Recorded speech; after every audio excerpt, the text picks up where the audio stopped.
vois pas d'autre moyen de nous sortir du pétrin que de faire de la politique.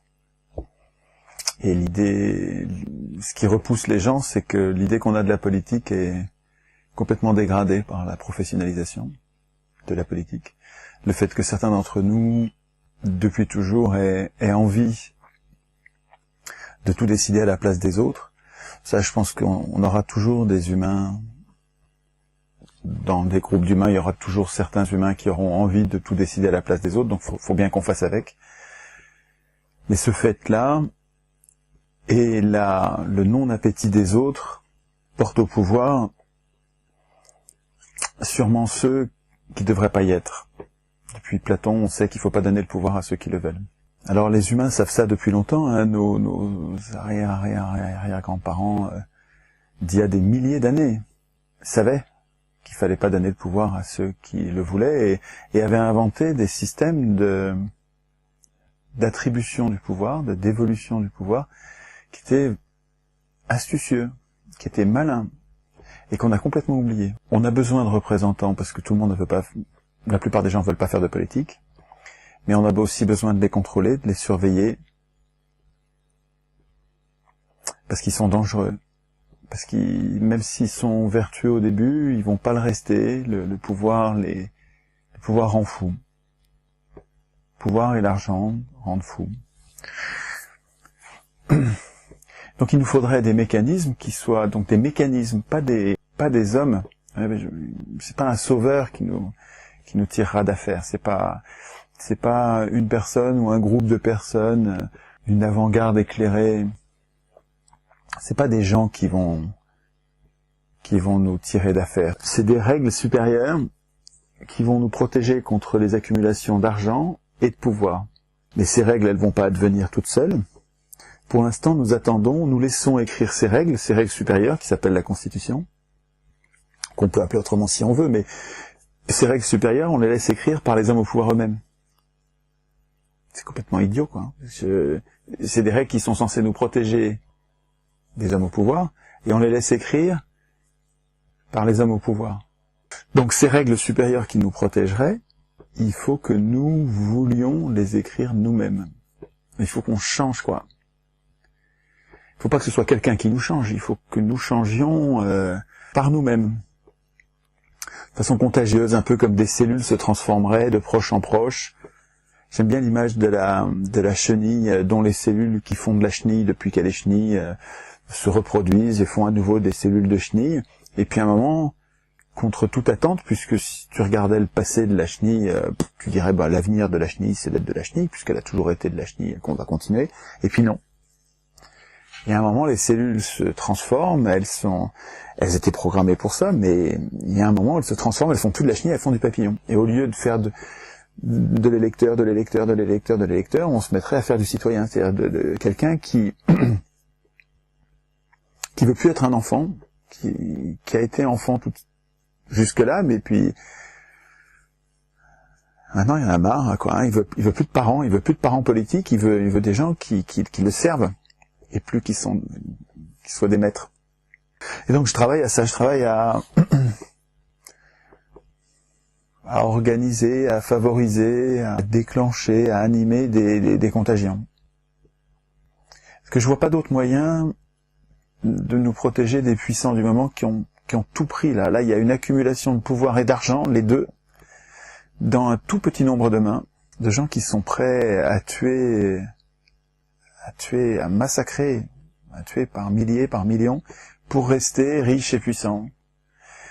Et nous, on n'a rien. On n'a ni armes, ni argent, ni médias. Par contre, l'idée de nous transformer tous de façon contagieuse en imposant une procédure qui permette plus aux riches de voler le pouvoir. Je pense que l'élection de maître, ce qu'on appelle la procédure qu'on appelle démocratique alors qu'elle est profondément antidémocratique, l'élection permet aux riches d'acheter le pouvoir comme on achète une voiture, aussi simplement qu'on achète un objet. Et donc cette procédure, elle nous enferme dans une prison politique. on n'en sortira jamais tant qu'on défendra l'élection. Tant que ces gens-là, qui sont la multitude, qui sont les 99%, tant que ces gens-là défendront l'élection, ils seront infantilisés et condamnés aux travaux forcés par les riches du moment. Il y a une procédure qui est par construction anti-oligarchique, qui est le tirage au sort. Qui fait peur au début parce qu'on se dit ça va être n'importe quoi. Non, ça va pas être n'importe quoi, ça va être n'importe qui. Et n'importe qui sera plus honnête qu'un élu, qu'un candidat qui a réussi à être élu avec l'argent des riches, qui ne peut pas être honnête. Il est débiteur par rapport aux riches qui l'ont fait élire. Je dis pas qu'il est malhonnête par nature, je suis pas raciste. Je dis que la façon dont il accède au pouvoir, l'élu, la façon dont les riches, par les médias, que les riches ont achetés pour pouvoir faire élire justement leurs marionnettes, par les médias, par le financement de la campagne, par toutes sortes de coups de pouce, les riches en aidant les élus font des élus des débiteurs, qui en font des ennemis du peuple. Je ne confonds pas l'intérêt des 1% les plus riches avec l'intérêt des 99% qui travaillent. Le tirage au sort, en fait, il fait peur au début parce qu'on se dit que on va prendre les décisions au sort, c'est pas ça. Évidemment pas.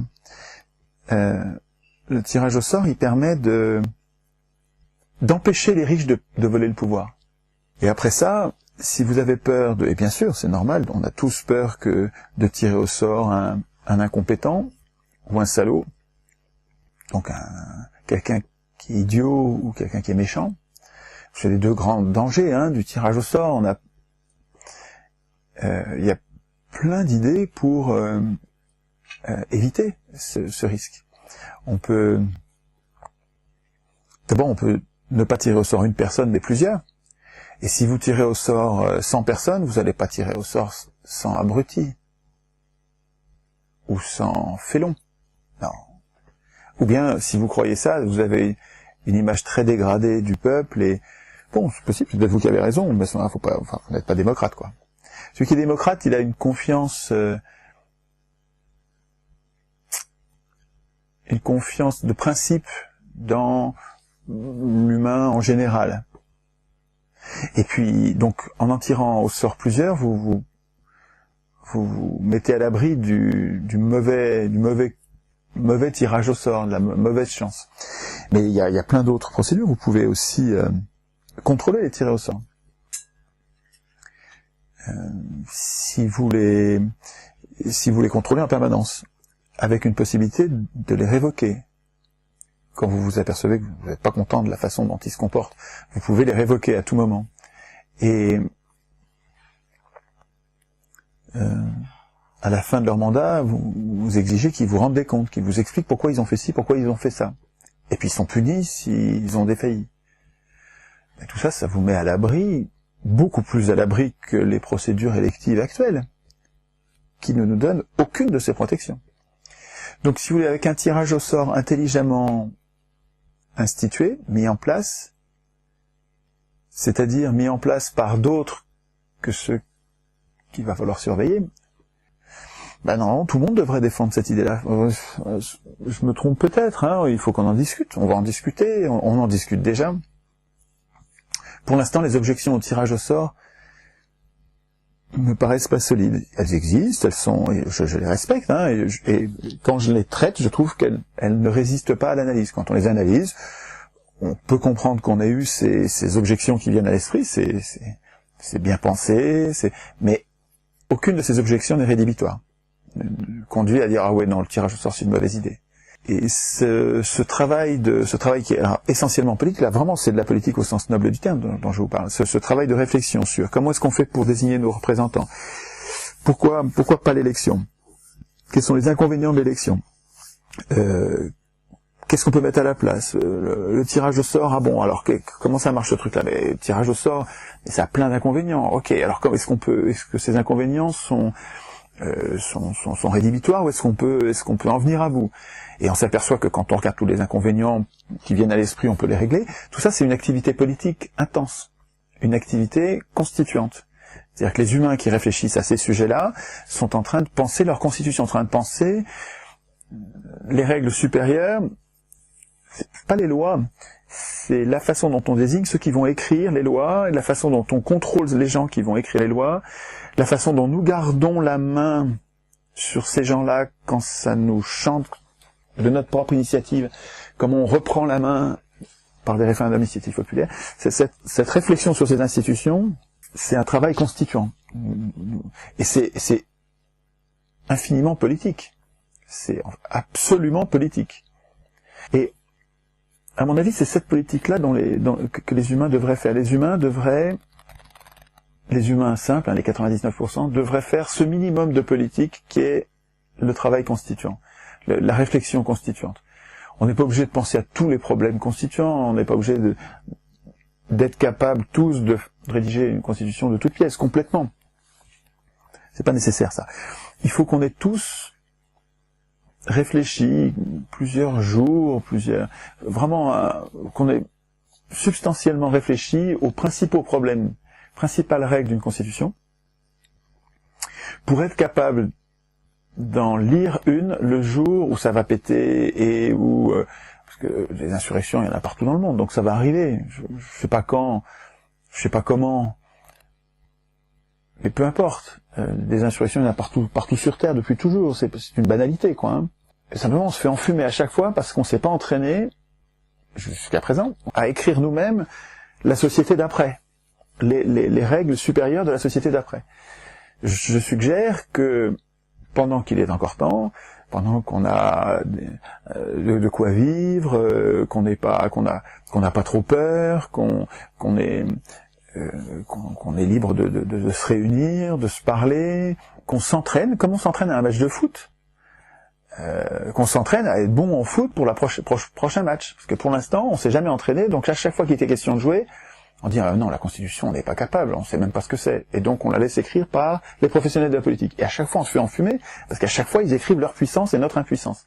Bon, je prends le problème à la racine, et je suggère à mes frères humains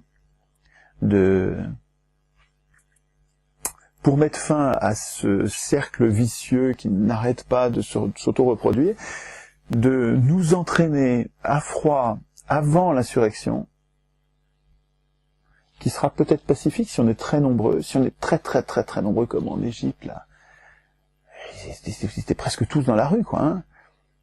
Si on est très très très nombreux à vouloir la même chose, on veut écrire nous-mêmes la Constitution. Voilà, on veut plus les lire. On veut plus lire l'Assemblée constituante, on veut l'écrire nous-mêmes. Et si on est très nombreux à vouloir le faire, mais il n'y a rien qui se met en travers. Même l'armée, même les militaires vont vouloir écrire eux-mêmes la Constitution. Vous voyez, si c'est vraiment contagieux, les seuls qui seront pas touchés par la contagion, c'est les voleurs de pouvoir actuels, c'est-à-dire c'est les riches. Les riches et leurs marionnettes politiques et médiatiques, mais c'est très peu de monde, ça, c'est très très peu de monde. Si tous les autres sont contaminés par l'idée que pour faire une société apaisée et juste, il faut qu'on écrive nous-mêmes la Constitution, si on est très nombreux, ça se fera de façon pacifique. Mais ça pourra avoir lieu que si on s'est entraîné avant. Pour l'instant, les gens savent même pas ce que c'est qu'une Constitution.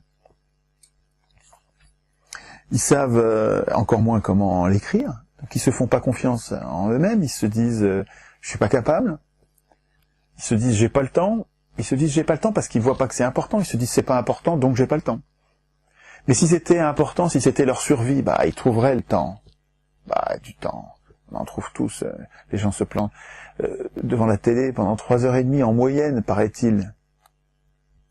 En moyenne, et moi je la regarde jamais. Donc il y en a un autre qui la regarde pendant 7 heures, hein, puisqu'il regarde, je lui donne ma part, quoi. Hein. Donc si les gens regardent la télé pendant 3 heures par jour, c'est bien qu'ils ont du temps quand ils décident. Donc s'ils estiment qu'ils n'ont pas le temps de réfléchir à la Constitution, à leur Constitution, à leur protection contre les négriers, contre les esclavagistes, c'est parce qu'ils n'ont pas fait le lien entre leurs différents malheurs quotidiens à eux, leur bas salaire, leur harcèlement dans l'entreprise, l'injustice dans l'entreprise, les injustices sociales auxquelles ils sont confrontés. Ils font pas le lien entre ça et leur impuissance politique qui est écrite dans la Constitution. Ils font pas le lien entre la Constitution qui programme leur impuissance et leur malheur. Bon ça, quand on en parle, il me semble que, en tout cas dans les conférences, il y a sûrement un biais, parce que les gens qui viennent dans les conférences, ils ont déjà entendu parler du truc, donc ils sont pas vierges. Et ça peut me donner l'impression que c'est facile de les convaincre, alors qu'en fait, c'est pas le cas général. Mais je discute de ça avec tout le monde, et je fais très souvent des longs voyages en train. Et donc, quand je voyage en train, je prends mes voisins, et puis je me mets à discuter. Et là, mes voisins, c'est pas des gens qui viennent à une conférence qui me connaissent. Ils connaissent rien du tout de ce sujet-là. Et je vois bien qu'en 1 heure, 2 heures, ils comprennent très vite le sujet. Hein. Ils comprennent très vite et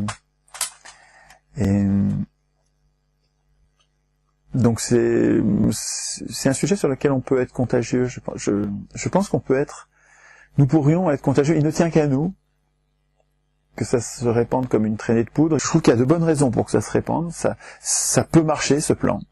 Ça va pas marcher tout de suite, mais ça peut marcher très vite. Et si ça marche pas vite, c'est parce que nous ne nous en occupons pas. Voilà. Mais donc là, on fait un film. Là, on en fera un autre. Celui-là, il va faire une chanson. Celui-là, il va faire une pièce de théâtre. Et celui-là, il a fait une bande dessinée. Lui, il a fait des affiches, des tracts. L'autre, il fait des gags. On essaye différentes manières d'être contagieux et on n'a pas encore trouvé, je trouve, une forme qui est très contagieuse, qui est très marrant, très court, très insidieux, qui me laisse une trace et qui fait que les gens continuent à y penser et ça les a bousculés et maintenant ils se mettent à travailler le sujet. On n'a pas encore trouvé ça, mais c'est pas parce qu'on n'a pas trouvé qu'on va pas trouver. Il faut chercher, voilà, c'est toujours le cerveau humain, c'est comme ça. Hein. On passe notre temps en réfléchissant, à d'abord buter sur une difficulté, on trouve pas, et puis c'est en réfléchissant, en s'obstinant, qu'on finit par trouver. Là, on est comme une espèce de cerveau collectif, qui cherchons différents moyens, par différentes voies, différents médias, de nous contaminer les uns les autres pour... on parle de virus, pour montrer qu'il faudrait qu'on arrive à être contagieux, enfin, il faudrait que l'idée arrive à se reproduire toute seule. L'idée émancipatrice qui consiste à écrire nous-mêmes la Constitution et mettre du tirage au sort dans nos institutions, à commencer par le tirage au sort de l'Assemblée constituante. Il faudrait que cette idée-là devienne contagieuse comme un virus. Donc voilà, sur l'essentiel, il me semble que ce que nous devrions faire, plutôt que de nous en prendre aux conséquences qui sont les différents problèmes graves auxquels nous sommes confrontés aujourd'hui, comme ce traité transatlantique, qui est une félonie, une trahison absolue, un truc est gravissime, un sabordage de la souveraineté nationale, la souveraineté populaire, un sabordage, un trou dans la coque percé par nos représentants, nos prétendus représentants, qui sont des traîtres absolus. Ça mérite la tôle, la prison. Ces gens-là devraient être en prison, ils nous trahissent. Ils signent en secret des accords qui vont contre l'intérêt général, diaboliquement contre l'intérêt général.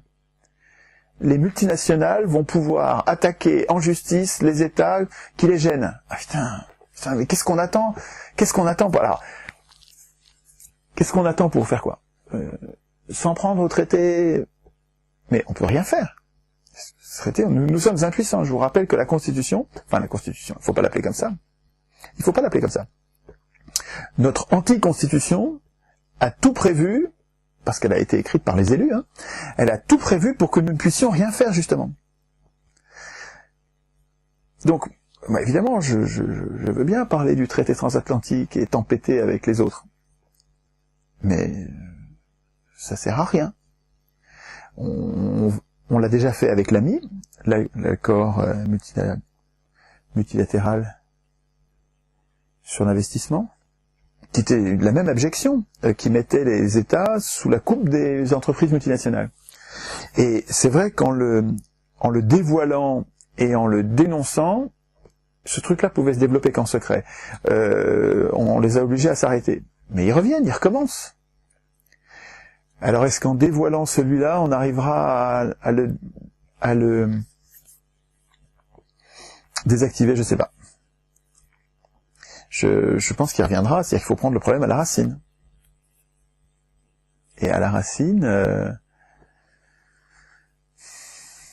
c'est la Constitution. Et la racine de la Constitution, c'est nous n'ayant pour l'instant aucun appétit, aucune idée de ce que c'est que la Constitution et aucun appétit à l'écrire.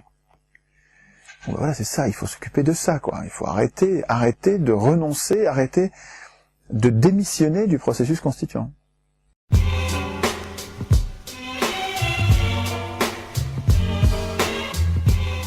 J'ai pas d'idée miracle. Peut-être qu'on en trouvera une idée qui marche mieux que les autres. Pour l'instant, je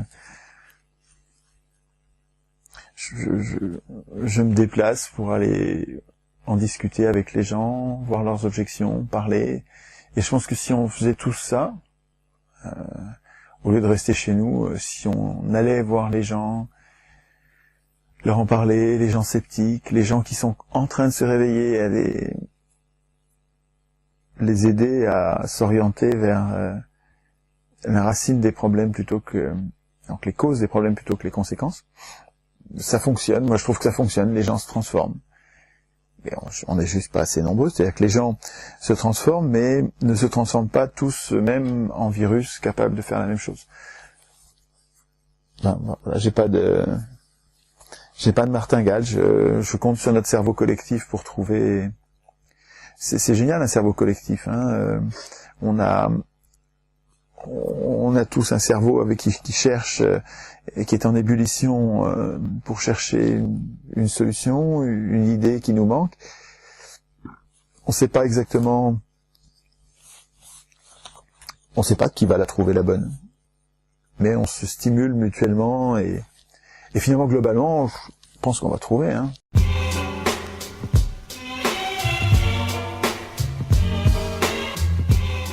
Oui, mais encore une fois, on est sur des conséquences. On est qui va instituer le revenu de base? Des élus. Les élus nous rendraient autonomes par rapport aux travaux forcés qu'ils ont institués depuis 200 ans.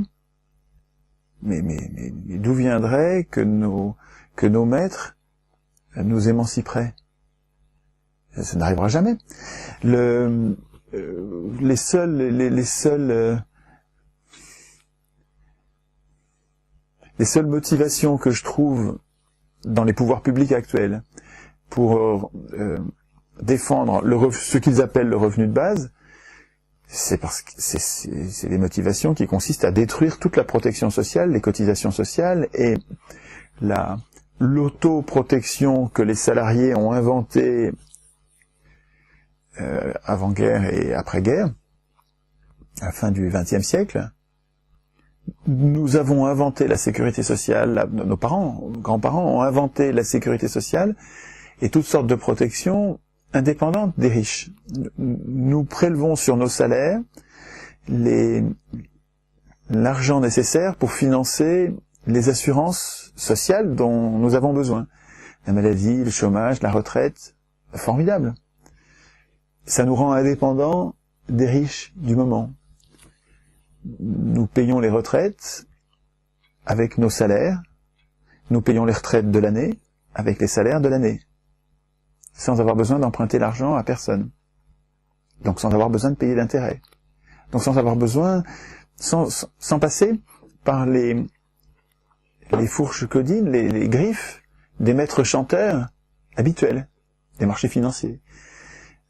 Et c'est ça que nos élus, nos prétendus élus, nos prétendus représentants, ils sont des traîtres, des gens qui servent les patrons, les 1%, détruisent ce système de sécurité sociale. Ils le détruisent. Depuis les années 90, ils ont accepté, et c'est une honte, de geler l'adaptation, c'est-à-dire l'augmentation. Quand une population vieillit, il faut adapter régulièrement, progressivement les cotisations, il faut légèrement augmenter tous les ans, donc prélever sur la croissance, donc sur les gains de productivité.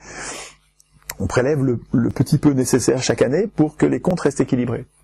Depuis les années 90, le gouvernement a décidé, il devrait pas pouvoir s'en mêler. Normalement, c'est pas l'État qui gère les caisses sociales, c'est les salariés eux-mêmes. L'État devrait rien avoir à faire là-dedans. Et pourtant le gouvernement, parce qu'il détient la force publique, c'est un abus de pouvoir, quoi. C'est un coup de force.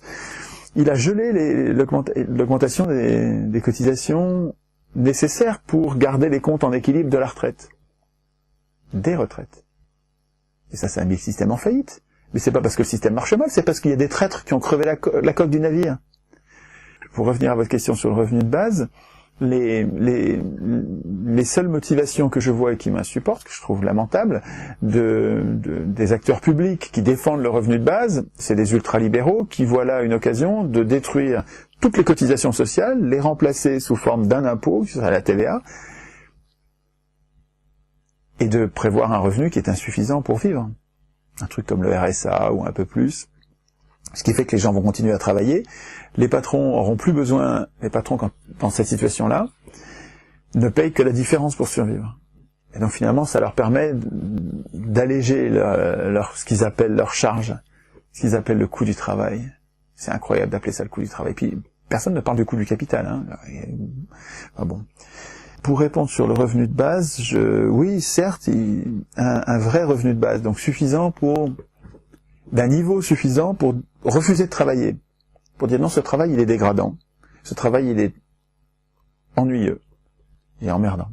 Ce travail il est dangereux. Ce travail, je n'en veux pas. Le revenu de base me permettant de dire non sur un travail dont je ne veux pas, il n'y a que nous pour l'instituer. Et encore une fois, si on le veut, il faudra écrire nous-mêmes la Constitution. Et c'est dans la Constitution qu'on prévoit un revenu minimum, un revenu de base. Ou un salaire à vie à la Frio qui serait probablement mieux qu'un revenu de base, c'est-à-dire un revenu qui serait lié à la qualification des gens et qui nous validerait comme des adultes économiques.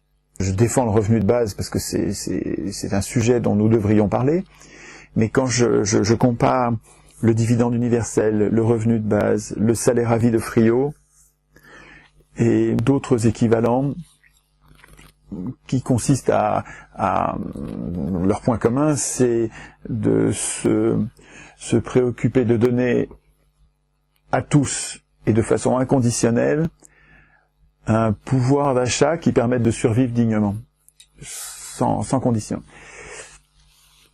Entre toutes ces idées, ces suggestions, ces propositions, je trouve que celle de Frio est la plus attrayante, la plus intéressante, la plus puissante. Bon, il y avait une pétition sur le revenu de base, je la signe, ça m'intéresse qu'on discute de ça, donc faut regarder Frio, hein, F-R-I-O-T, sur internet, il faut découvrir ce gars-là. La pensée de Frio est la plus puissante, la plus utile du moment, je trouve. Il défend, il insiste sur, il fait une priorité pertinente et correcte sur l'institution économique qui nous protège des maîtres chanteurs.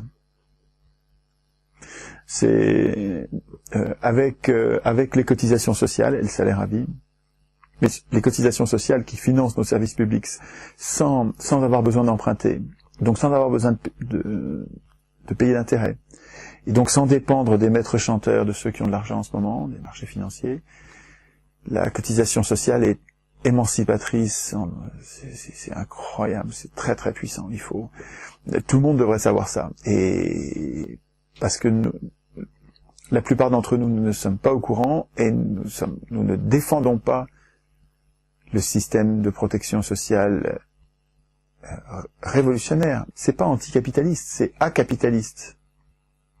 Donc c'est anticapitaliste aussi. Enfin, c'est émancipant par rapport au capital. Et nous ne le défendons pas assez. Hein. Donc on est en train de le laisser détruire. On le reconstruira peut-être. Hein. C'est une idée simple et géniale. Hein. Déjà, la moitié de votre salaire est pas versé par l'entreprise. Il est versé par des caisses. Donc il est versé à l'entreprise à des caisses qui vous le reversent et c'est mutualisé. Déjà, la moitié de votre salaire est socialisé. Frio dit, socialisons tout. Finançons les salaires intégralement avec des cotisations sociales. C'est simple à comprendre, c'est le système de la fonction publique, où le fonctionnaire est payé même si on n'a pas de travail pour lui en ce moment. On n'a pas de travail pour lui en ce moment, bon bah on va attendre, on va s'occuper de lui trouver du travail, mais en attendant, il a toujours son salaire. C'est pas son poste qui est rémunéré, c'est son statut. C'est sa qualification. Il est qualifié en tant que un échelon, une compétence, une qualification. Il est donc payé, et c'est à vie et inconditionnel. Et puis vous voyez bien que les fonctionnaires, ils travaillent quand même. Donc, pourtant c'est inconditionnel. Et souvent ils travaillent beaucoup plus que ce qu'ils devraient, parce qu'ils le font c'est leur conscience qui leur demande. Et puis leur intérêt, leur goût pour leur travail. Il faut généraliser ça. Il faut généraliser, il faut que tout le monde ait un salaire inconditionnel en fonction d'une qualification. Vous voulez être payé plus, travaillez pour être plus compétent, plus performant. Ça se défend. Vraiment, ça se défend. C'est une idée qui serait protectrice. Alors les libéraux hurlent, eux, qu'ils ne veulent plus de fonctionnaires du tout. Ils veulent mettre tout le monde en compétition, ils veulent que ce soit la guerre permanente de tous contre tous. Ils font aucune confiance aux hommes sans le fouet. Les libéraux, ils ont besoin du fouet pour organiser la société. Mais je préfère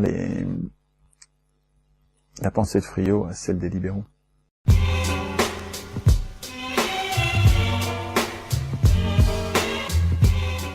Il faut que ce soit un revenu qui permette de vivre dignement, sans travailler. Ce qui fait que les gens ne travailleraient plus que pour faire quelque chose qui les intéresse, qui leur paraît utile. Ce que les gens font naturellement, si vous regardez les gens qui sont à la retraite, donc ça existe déjà, ils sont à la retraite, donc ils ont un salaire à vie inconditionnel. Ils donnent pas le spectacle de gens qui s'arrêtent d'avoir des activités. Ils se donnent un mal de chien. Ils sont tous dans des associations à aider les autres, à faire ceci. Les retraités sont hyper actifs. Les humains sont pas passifs par nature, au contraire. Alors il y en a qui sont passifs, et on s'en fout. Qu'ils soient passifs, on n'a pas besoin que tout le monde soit actif. Il y en a qui seront passifs, c'est leur vie. La plupart des humains ne resteront pas passifs. De toute façon, c'est toujours pareil. Nos élus sont mis au pouvoir par ceux qu'on appelle les marchés financiers, qui sont les plus riches. Donc ce genre de proposition n'a aucune chance d'advenir. Ça n'arrivera pas. Les maîtres de nos élus ne les laisseront pas. Si on n'écrit pas la Constitution, on sortira pas du truc. Vous pouvez prendre toutes les conséquences les unes après les autres, comme ça, tout ce qui vous semble nécessaire.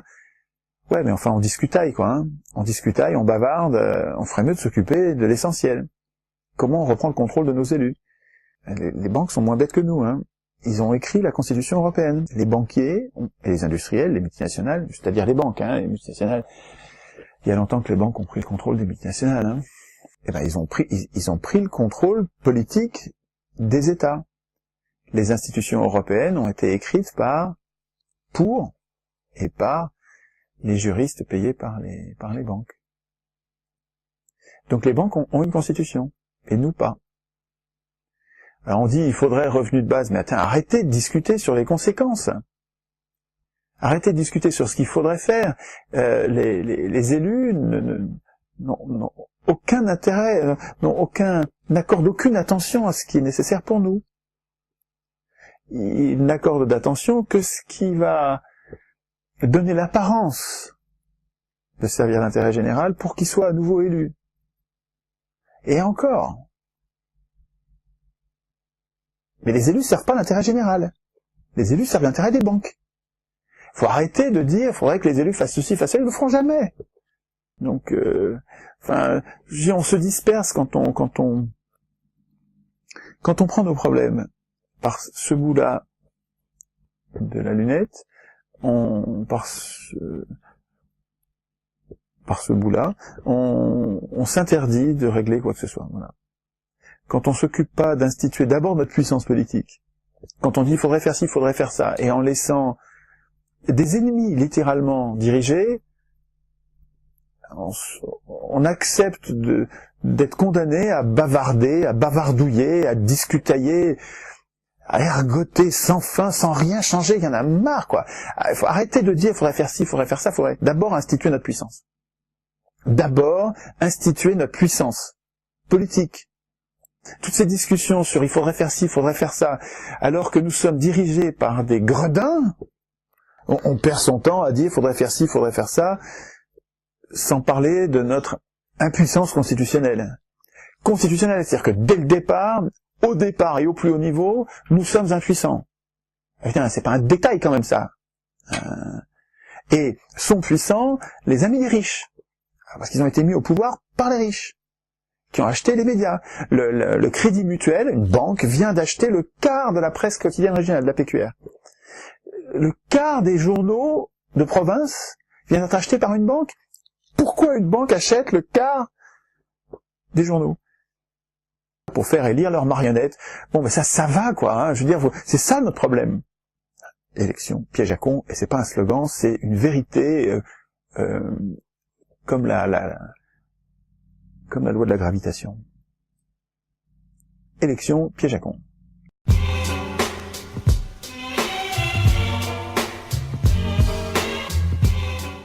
Alors la vergogne, c'est un mot vraiment intéressant que j'ai découvert il y a 5 ou 6 ans, 7 ans.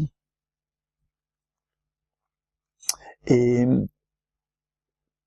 dont j'ai vu dans un premier temps les vertus. À Athènes, on considérait la vergogne, c'est-à-dire l'importance que nous donnons au regard d'autrui. Quand je donne de l'importance au regard d'autrui, j'ai de la vergogne. C'est ça. La vergogne, c'est l'importance que nous donnons à l'opinion des autres. Et les Athéniens considéraient comme dangereux quelqu'un qui n'a pas de vergogne. Quelqu'un qui se fout du regard des autres est potentiellement capable des pires crapuleries. Il est dangereux. Il est dangereux au point que on s'en débarrassait physiquement. C'était trop dangereux pour le groupe. Moi-même, j'ai senti que c'est cette importance donnée au regard des autres qui me change depuis 10 ans. C'est le regard des autres qui compte sur moi, qui fait que je me donne du mal et que je continue à me donner du mal. C'est le regard des autres qui me considère comme un imposteur, un tricheur, un menteur, quelqu'un de dangereux, qui me donne de l'énergie pour leur montrer qu'ils se trompent. Cette importance que je donne au regard des autres, et que je partage, qu'on trouve chez la plupart des humains, il y a assez peu d'humains qui n'ont pas de vergogne.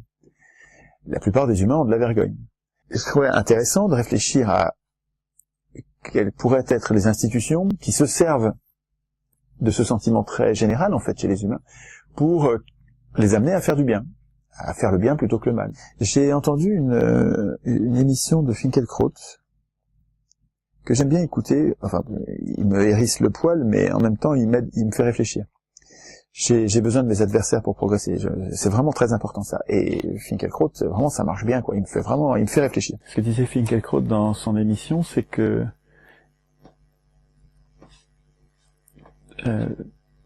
trop de vergogne, on disait même la vergogne, conduisait les gens pendant la guerre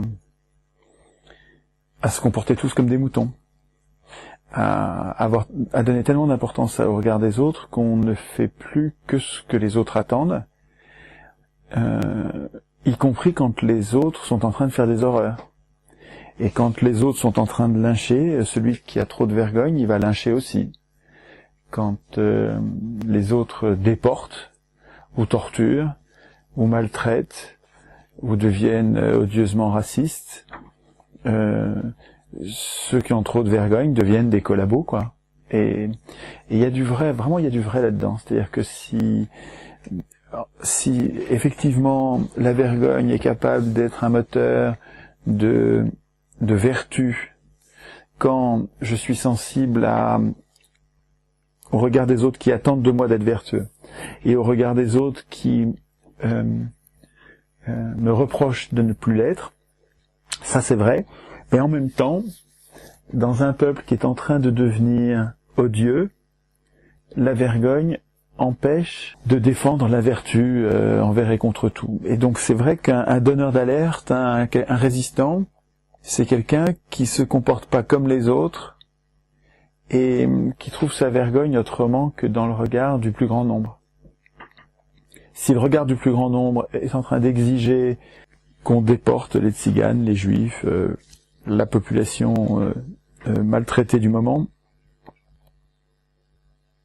celui qui a trop de vergogne sera incapable de résister. C'est vrai ça. Donc il faudrait qu'on arrive à intégrer à la fois des institutions qui favorisent la vergogne et qui en même temps, et c'est contradictoire, donc comment est-ce qu'on va trouver l'équilibre dans les vertus qui à la fois permettent à chacun de donner plus d'importance au bien qu'au regard des autres. Alors, ça veut dire que le bien, ça deviendrait absolu par rapport au regard des autres, oui, peut-être. Et alors, qu'est-ce que c'est que le bien, le mal, quelles sont les valeurs qui méritent d'être défendues, éventuellement contre le regard du plus grand nombre? Un grand nombre manipulé par un tyran va être porté à mal faire et il faudra lui résister avec quelles valeurs? Si c'est pas les valeurs défendues par le plus grand nombre. Ça rejoint la problématique d'Orwell, ce qu'Orwell cherche quand il cherche ce qu'il appelle la common decency, la décence ordinaire, les valeurs de générosité, de partage, de pardon, de simplicité, de frugalité, de tranquillité, de solidarité, fair play, de bienveillance. Et alors, quand il cherche ça, Orwell, il n'en parle pas en termes institutionnels. Pourtant, ça paraît pas absurde pour défendre des valeurs que nous considérons comme essentielles, de les mettre dans notre contrat social au plus haut niveau du droit, dans la Constitution. C'est Michéa qui défend bien ça. Michéa, Bruce Begou a écrit un bouquin sur la décence ordinaire qui est très intéressant. Bruce Begou a écrit un article de la décence ordinaire, un petit bouquin, où il explique bien, il prend le meilleur d'Orwell sur ce sujet-là. C'est un bouquin très très très intéressant. Et c'est controversé, il y a des gens qui disent que c'est pas rigoureux. La décence ordinaire, qu'est-ce qu'on va mettre là-dedans? Il y a des gens qui ont peur qu'on y remette de la morale, qu'on y remette une régression dans les mœurs on s'est émancipé des moralisateurs. Et là, ceux qui critiquent la décence ordinaire ont peur de régression sur la liberté des femmes, sur l'émancipation. Est-ce que ça va pas régresser avec la décence ordinaire? En tout cas, la vergogne est probablement à double tranchant. Enfin, deux faces. Il y a sûrement une face sombre de la vergogne. Il y a une partie lumineuse, je trouve. Et il me semble que c'est la vergogne qui m'a fait me comporter particulièrement bien depuis 10 ans. C'est l'importance que je donne au regard des autres, dans les deux sens. Les autres qui comptent sur moi et les autres qui se méfient de moi. Les gens qui m'aiment bien, les gens qui me détestent. Tendent le même ressort où j'essaye de faire de mon mieux pour être le meilleur possible. Et ça, je crois que ça peut s'appeler la vergogne, ça colle. Mais en même temps, c'est une anti-vergogne, c'est une émancipation par rapport à la vergogne qui me conduit à ne pas lyncher avec les autres. Quand je vois que dans le paysage médiatique, on nous invite à lyncher un tel ou un tel parce qu'il est fasciste, parce qu'il est d'extrême droite, je refuse ça. Voilà, je le fais pas. Et pourtant, les autres m'invitent à le faire, on m'oblige à le faire presque, et on me traite comme un salaud et comme un fasciste quand je refuse de le faire. Donc les pressions sont violentes, fortes, pour que j'ai de la vergogne, pour que je fasse comme tout le monde. Et je le fais pas. J'ai ma définition, enfin, c'est pas la mienne, je défends une définition du fascisme et du mot extrême droite qui correspond pas avec ce que je vois aujourd'hui. Aujourd'hui, on utilise le mot extrême droite mais comme une insulte, et pour moi c'en est une, hein, mais on utilise cette insulte, ce mot infamant, on l'utilise pour désigner ceux qui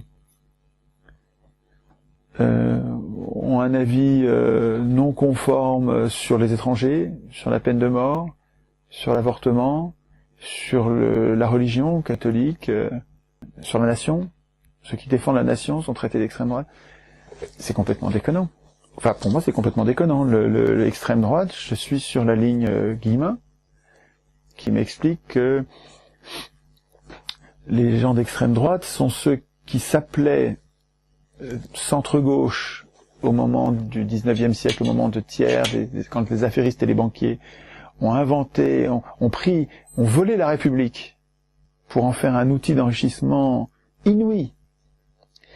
Et se sont appelés républicains, démocrates, radicaux, progressistes, alors que c'était des crapules, des voleurs, des négriers, des esclavagistes qui tiraient sur les mineurs en grève, qui assassinaient les gens de la commune, des bains de sang, Et ces gens-là s'appelaient centre-gauche, républicains, alors qu'ils étaient d'extrême droite, et ils se sont avoués d'extrême droite, ils sont devenus ouvertement fascistes, avec la montée des socialismes à la fin du 19e siècle, quand les idées communistes ont commencé à monter, au point que les électeurs se sont mis à ne plus voter à droite, enfin du côté des soi-disant républicains, mais voter pour des vrais socialistes, alors là, les soi-disant républicains, le loup est sorti du bois et se sont devenus des fascistes. C'est-à-dire qu'en fait, les fascistes, les gens d'extrême droite, c'est les propriétaires, les grands propriétaires, les possédants, les grands possédants, les ultra privilégiés, qui sont prêts, qui veulent bien de la République quand ça leur donne tout le pouvoir, quand les élections leur donnent tout le pouvoir. Ouais, ça, ils sont républicains. En fait, c'est des fachos. Enfin, c'est des gens d'extrême droite, des négriers, des esclavagistes. Et ils se montrent comme fascistes et d'extrême droite quand ils sentent qu'ils vont perdre les élections. Donc le fascisme, c'est les possédants qui ne renoncent à la République et à la démocratie quand ils commencent à perdre des élections. Alors ça, c'est un mot qui a du sens. Extrême droite, là, c'est un mot qui a... c'est les 1% contre les 99%. C'est ça l'extrême droite. Volontairement ou non, le mot extrême droite désigne autre chose maintenant. Ça désigne plus les banquiers et les possédants. Ça désigne des gens qui ont une idée de la nation, des gens qui ont une idée sur le catholicisme, des gens qui ont une idée sur les étrangers qui veulent pas qu'il y ait trop d'immigration, des gens... Mais c'est pas ça l'extrême droite. Enfin, on s'est fait voler le mot. Enfin, le mot a été détourné. Avec ce nouveau sens, on n'arrive plus à incriminer les vrais ennemis du peuple, les banquiers, les industriels et les banquiers. Et donc quand on me dit, lui c'est un salaud, un raciste, un fasciste, un mec d'extrême droite, je regarde, est-ce qu'il sert les intérêts des banquiers? Est-ce qu'il sert les intérêts des industriels, des spéculateurs? Non. Donc c'est pas un gars d'extrême droite. Et donc et là, j'ai pas de vergogne. Enfin, j'ai pas de vergogne. Oui, c'est ça, j'ai pas de vergogne. C'est-à-dire que j'ai plein de copains, des gens à qui je tiens beaucoup, des gens de gauche que j'aime, hein, qui se détournent de moi à cause de ça, qui deviennent mes ennemis. C'est pas moi qui les considère comme des ennemis, c'est eux qui me considèrent comme un ennemi. Ils se mettent à me détester. Parce que j'ai pas voulu appeler fasciste celui que eux considèrent comme fasciste. Et donc ils me considèrent maintenant, moi aussi, comme fasciste. C'est totalement déconnant. C'est complètement déconnant. Donc Vergogne, oui et non. Oui et non. Oui. Et non.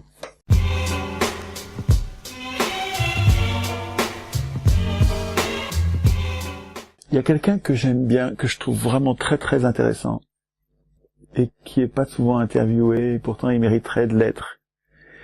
Il s'appelle Claude Rochet. Un professeur d'université, qui fait un gros travail qui est un puits de science, qui fait un gros travail sur la qualité des décisions publiques, donc sur la prise de décision, et sur l'évaluation des décisions, qui est un travail qui est tout à fait remarquable. Et un travail de défrichage de l'histoire, du colbertisme, de l'intervention publique, un travail sur le bien commun, sur donc Claude Rochet, il a traduit, ou il a participé à la traduction très activement du bouquin d'Éric Reinert, qui s'appelle Comment les pays riches sont devenus riches et pourquoi les pays pauvres restent pauvres, quelque chose comme ça. Un livre remarquable, vraiment remarquable. Vous devriez l'interroger. Ce serait important, je crois, de vulgariser, de faire connaître ce bonhomme. Il a une pensée très utile. Claude Rochet, R-O-C-H-E-T. Il a un blog, plein de choses très intéressantes. Shlomo Sand me paraît très intéressant. Alors lui, il y a quelques vidéos déjà. Il a fait 3 bouquins remarquables. Le dernier est vraiment extraordinaire. C'est un gars bien. En France, il y a bien sûr Franck Lepage, Franck Lepage, Bernard Friot. Ça, c'est des grandes personnes. Frédéric Lordon. Il faudrait arriver à questionner Frédéric sur le processus constituant. Frédéric, c'est quelqu'un c'est un des rares, un de ceux qui le font le mieux, un des rares à prendre nos problèmes économiques sous l'angle institutionnel. Il dit, et je partage complètement ça, c'est pas la peine de s'en prendre aux acteurs. Vous pouvez avoir envie de tuer un banquier, mais si vous laissez les mêmes institutions, il y en a un autre qui prendra sa place juste après. Il faut changer les institutions, il faut changer le cadre, il faut sortir de l'Union européenne. Mais j'arrive pas à obtenir de lui une réflexion sur le processus constituant. Il dit, ça c'est pas mon rayon, je te le laisse. Et pourtant ce serait intéressant qu'il s'y penche, qu'il écrive lui-même des articles. Il veut pas le prendre sous l'angle de la Constitution volontairement. Pour lui, la Constitution, mettre des règles économiques dans la Constitution, c'est les dépolitiser. C'est les mettre hors de portée de notre débat politique. Et d'ailleurs, c'est ce que font les libéraux, dit-il. Les ultralibéraux, là, ils mettent au plus haut niveau dans la Constitution des règles économiques iniques.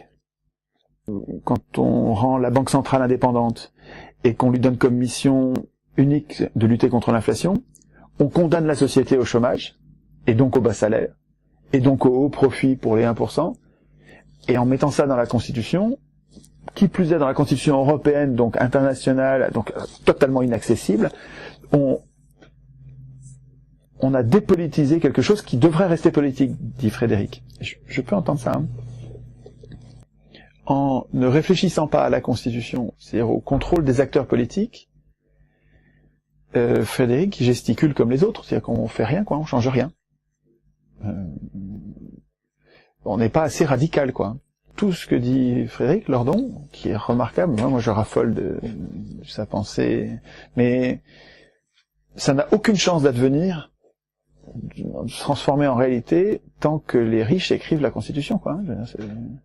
La police obéit à la Constitution, l'armée obéit à la Constitution, la justice, les huissiers, toutes les forces publiques, les gardiens de prison, tous ces gens-là obéissent à la Constitution. Et si vous gênez le système, on vous enverra en prison, hein. Vous serez pas le premier, vous serez pas le dernier. C'est la sélection naturelle, quoi, hein. Les banquiers ont compris, Ils sont plus malins que nous, et donc ils ont écrit la Constitution. Ils ont la leur. Nous, on va pas, parce qu'on est bêtes. Est-ce qu'on va rester bêtes ad vitam aeternam? Moi, je suis un vieux monsieur, je vais mourir. Vous êtes tout jeune, hein, c'est votre monde, hein. Vous avez envie d'être condamné aux travaux forcés par les banquiers? Mais pourquoi vous faites pas de politique? Pourquoi vous occupez pas de la Constitution? Regardez ce que font les banques. Ils écrivent la Constitution. Ils écrivent eux-mêmes les accords de Bâle qui décident des obligations des banquiers. Il y a que des banquiers là-dedans. Et il faut vous faire un dessin.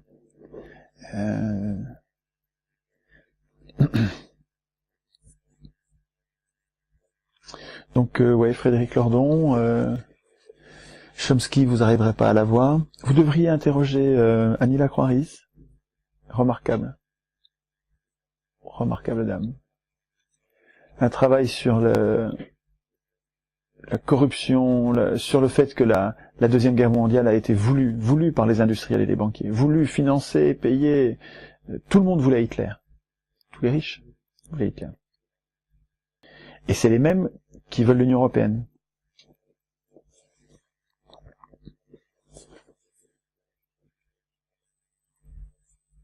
Goebbels aurait raffolé de la télévision. Il aurait adoré, quoi. On va avoir beaucoup plus de mal à résister contre les fascistes 2.0 d'aujourd'hui à cause de la télé. Et Hitler n'avait pas la télé.